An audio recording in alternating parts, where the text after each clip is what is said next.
Latest, of course, on our weather impact alert that is in effect for the next hour and a half until 8 o'clock.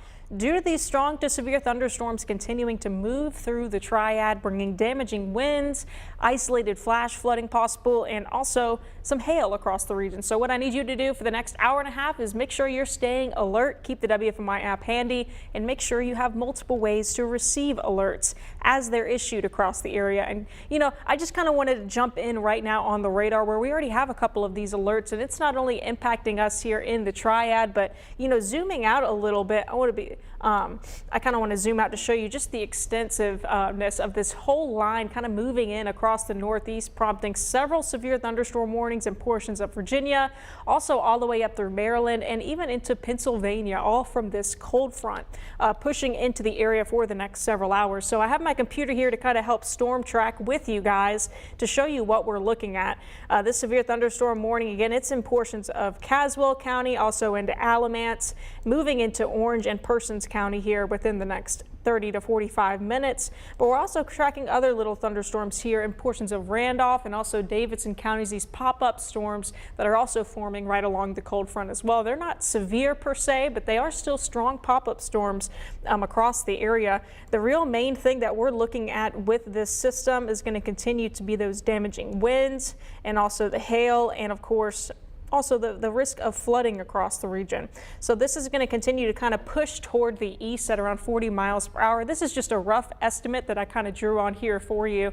Bushy Fork seeing more impacts at around 6:35, Chapel Hill at around 6:52, Durham by around 7 o'clock, Oxford by 7:15, 7:23 in Leesville when that severe thunderstorm warning starts to move that area. And this is all assuming that this line of storms continues to hold together until then. So maybe it could dissipate a little bit, lose some strength before then, and perhaps it could hold together. And some of you over here in the top right corner of your screen could be seeing a severe thunderstorm warning fairly soon across the region. Some other storm reports that we have seen with this line of storms, you can see plenty of them here in Surry County. A lot of them actually are due to trees falling down. So this one was in Dobson, where we had a 911 call in Surry County that had a tree fall in a road near the intersection of Brindle Road and also Caves Mill Road. This was near Dobson. Another one kind of out here in North Wilkesboro, kind of near Miller's Creek, with a tree down on power lines. That was on Boone Trail Road. And here just toward the west of Moravian Falls in the city of Boomer, there was a tree down right there on Edmiston Road. Let's go back over to Surry County in the city of Flat Rock. There was another tree down in the intersection of Springs Road and also North Hills Drive in Mount Airy, North Carolina. And of course, that was all earlier this afternoon with this line of storms that's now impacting Alamance, Caswell, and pushing into Orange and Persons County. That was earlier on for this afternoon that impacted portions of Wilkes and also Yadkin and Surry counties. Through hail tracking that we've seen throughout this storm, I've seen several kind of scales here. I've seen up to around ½ an inch just within the last hour or so. But earlier on, when this storm was really going, it had some momentum through Winston-Salem. I saw it had around 1.2 to 1.5 inch diameter hail moving through the area. So we've seen this large hail with this thunderstorm kind of continuing to push through. And you can see kind of the gray dots here. That's what is shown here on the radar for us. And that's what it kind of uses to help estimate what we're seeing across the area hail wise. Now, for some of our area, we still have this severe thunderstorm watch until 9 o'clock tonight. And really that's in effect for Forsyth, Surry, Stokes, Rockingham, and Caswell counties.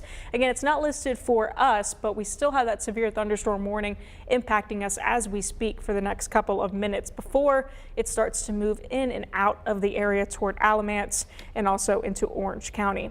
So severe thunderstorm risk for our area, we are in a level 2 out of 5. And what that means in comparison to level 1 to 2, this is a little bit more isolated in nature when you're at level 1 versus level 2. That next step, that yellow section that you see all most of us are in the Triad, that means that scattered severe thunderstorms are going to be possible. Up here toward our northeast, they actually have a 3 out of 5. That means numerous widespread scattered showers. Severe storms are going to be possible. So with that threat, with those damaging winds, of course, and also the hail, there's also the flash flooding risk that we've seen just across the area with that one warning that's continuing in Wilkes and Yadkin County until around 10:45 tonight. Due to the amount of rainfall they saw this afternoon, it is still a risk for all of us in these storms the next couple of hours as these storms continue to kind of push through the area. Here's that hail risk for us across the region. Again, relatively low, but it's not zero. And we've seen that over the last couple of hours, but really the highest risk our main risk in storms that we've seen so far today has been the damaging winds.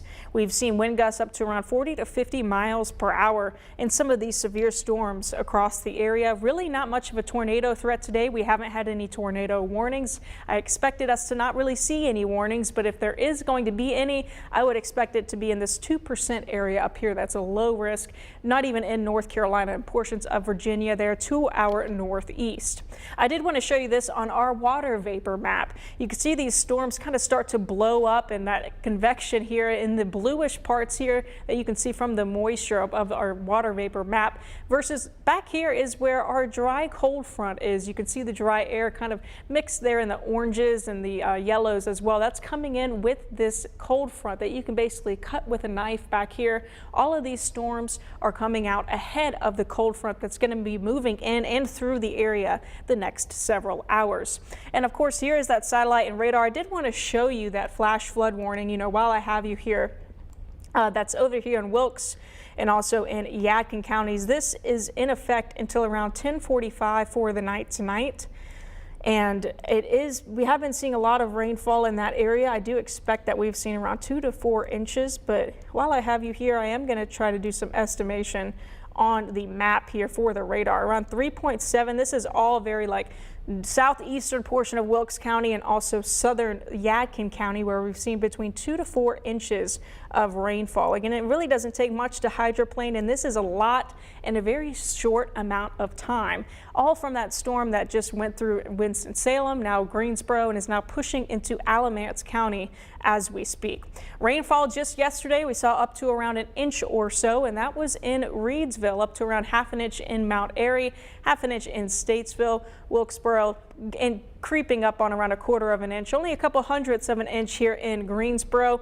Rainfall that we've seen so far today, well, up to around half an inch here in Greensboro. Some other totals waiting to come in, but I expect us to see, more within the next hour or two before storms really start to move out of our area. I really think we're going to be calming down after this line that's moving through as we speak. By around 7 to 8 o'clock, that's when this is really going to be moving out and about. Maybe an isolated shower overnight, but for the most part, that severe threat is going to die down, especially overnight without that heating. Into tomorrow, we're going to actually start to dry out across the area as high pressure builds in. So here's a look at Burlington right now. You can see those clouds kind of still sitting there, but there's still lots of sunshine. Winston-Salem, sunshine is back out, and it was not like that an hour ago with those storms moving through the area. So temperatures across the board are kind of varying depending on if you've seen that rain cooled atmosphere from those storms. So lower 70s right now from places that have been affected by storms, a 71 in Greensboro, 72 in Winston-Salem. Asheboro, well, haven't seen much, and you're at 85 as a result. We really were in the mid to upper 80s, right at around 90 degrees was the high for the day. And then we went from 90 to 70 in a span of minutes due to the severe thunderstorm warning across the area. The good news is, we may not like the storms, but at least it cools us off a little bit, right? And it kind of helps with that humidity, with dew points super sticky in the upper 60s and lower 70s across the area. Another look at wind gusts so far today. We've seen up to around 40 to 50 miles per hour. RDU Airport at around 36, although not any storms impacting them just yet. 48 as a gust in Winston-Salem, 45 in Greensboro with this severe thunderstorm warning across the region. Since then, starting to die down as they continue to push east into Alamance and also into Orange County. So again, our weather impact alert goes until 8 o'clock for the night tonight due to the threat of these strong to severe thunderstorms. So I would just make sure you're staying alert for the next hour or so as these storms move out of the area. Really following this line of storms, we're going to start to dry out, but we also are going to start to warm up.